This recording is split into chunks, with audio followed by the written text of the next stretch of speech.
The Lion King by Disney. The Lion King. Our afternoon sun rose on an amazing sight.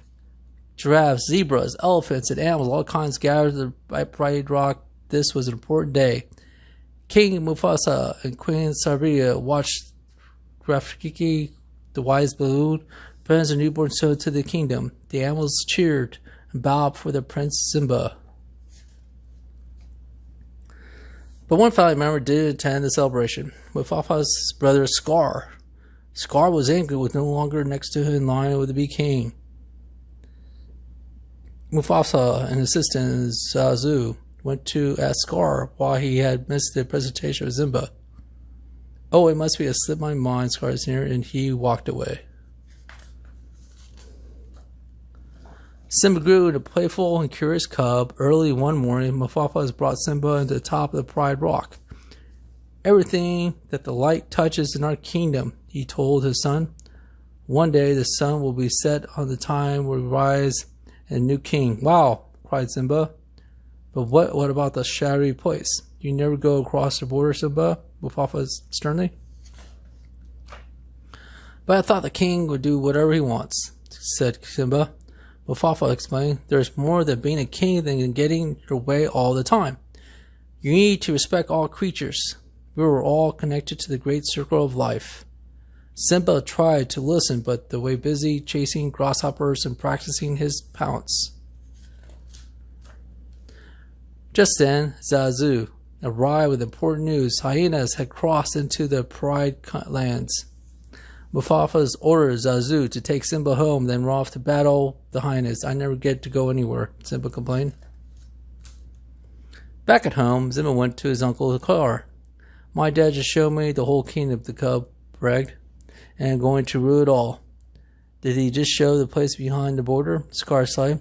Only the brightest lions go deep in the elephant graveyard. Simba didn't see his uncle's evil trap. He decided to show his father's way a brave uncle cub he could be.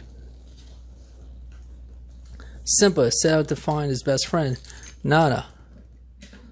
She was lying with their mothers on a rock nearby. Mom and Nala go to the great place near the water hole, fibbed Simba.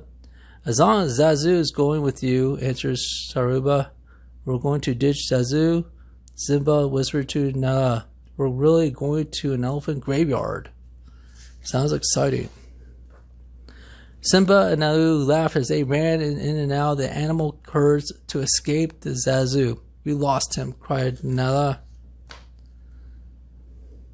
Together they played, tumbling and rolling. Suddenly, with a thump, they landed next to a huge elephant skull. They were in the elephant graveyard, full of elephant skeletons, and the little lion's cubs began to feel afraid.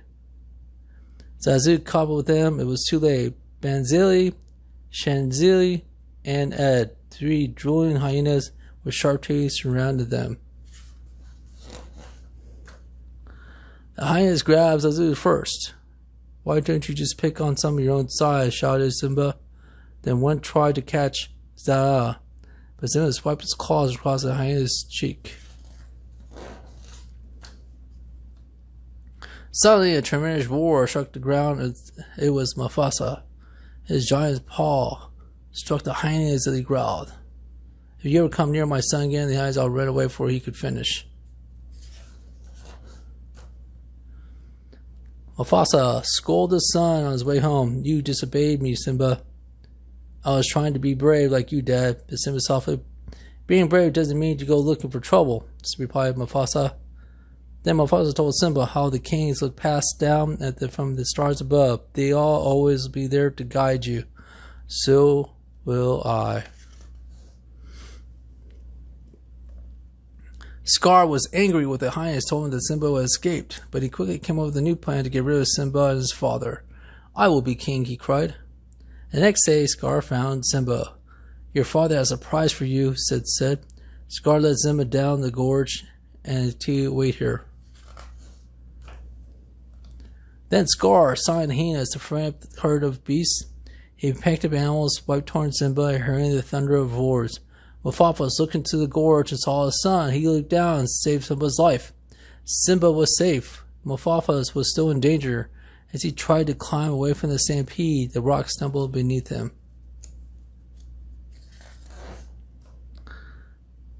Struggling to up the cliff, Mufasa saw Scar. "Brother, help me."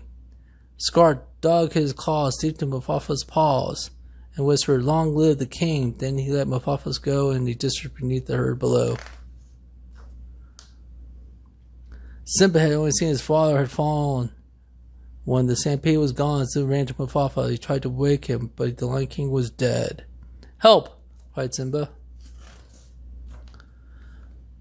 Scar came to Simba's side. "If it weren't for you," he said, "your father would still be alive. Run away and never return." Heartbroken, poor Simba ran away as fast as he could.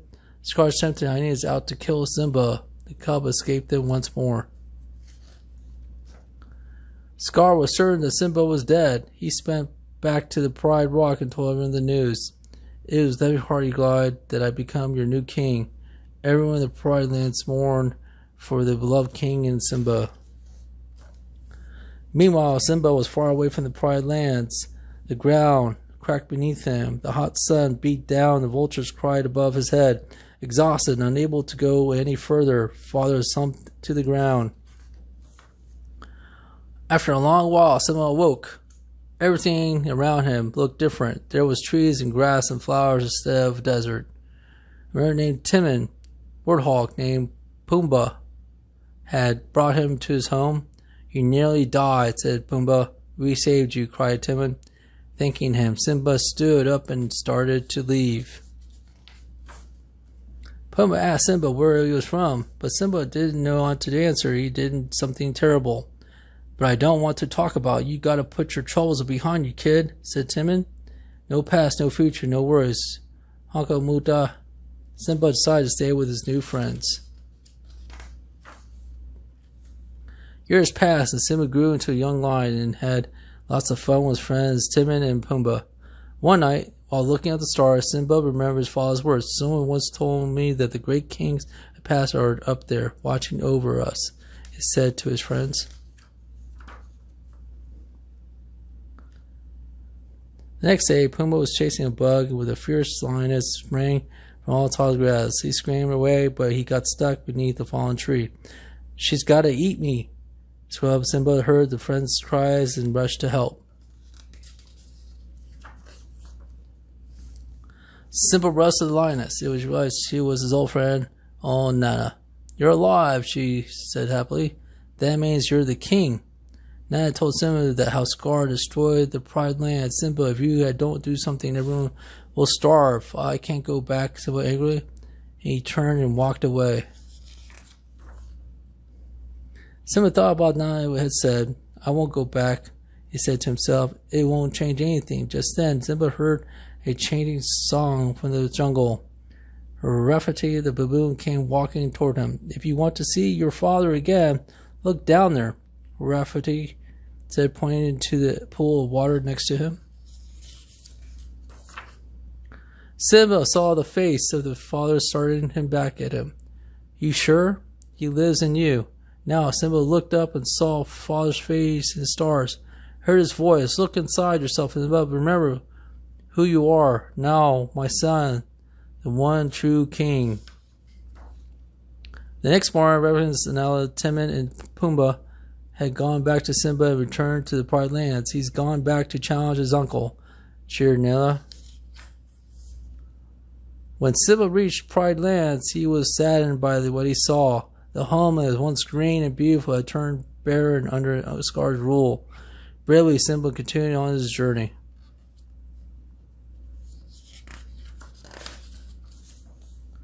When Simba arrived at Pride Rock, he let a roar and shook the earth.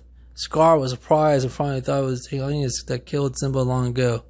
"This is my kingdom," shouted Simba. "Step down, Scar." Scar ordered his hyenas to attack. They surrounded Simba and drove him off the edge of the cliff. Simba grabbed onto the rock's claws, scooted above him. "That's it. That's where your father looked before I killed him." Then Simba realized that it had been Scar who killed his father. With new strength, he lunged into the rock and attacked. At that moment, Nala and Timon and Pumbaa arrived at the battle, broke out of the Pride's Rock. That's time Simba trapped Scar at the steep edge of the Pride Rock. Sprawling his life, he ordered his uncle to run away and never return.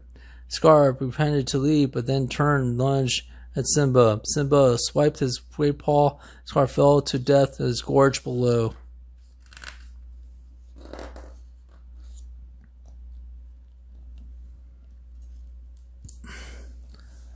The Lion King. When Simba, the Lion King prince, and banished from the Pride Land's evil Uncle Scar, he thinks that he will never be able to return to fulfill his destiny as being king of the Pride Rock. He befriends Pumbaa, a warthog, a little timid meerkat, and they live very happily together. But will Simba be able to overcome his fears and return to Pride Rock to become king? Find out in the classic tale, The Lion King.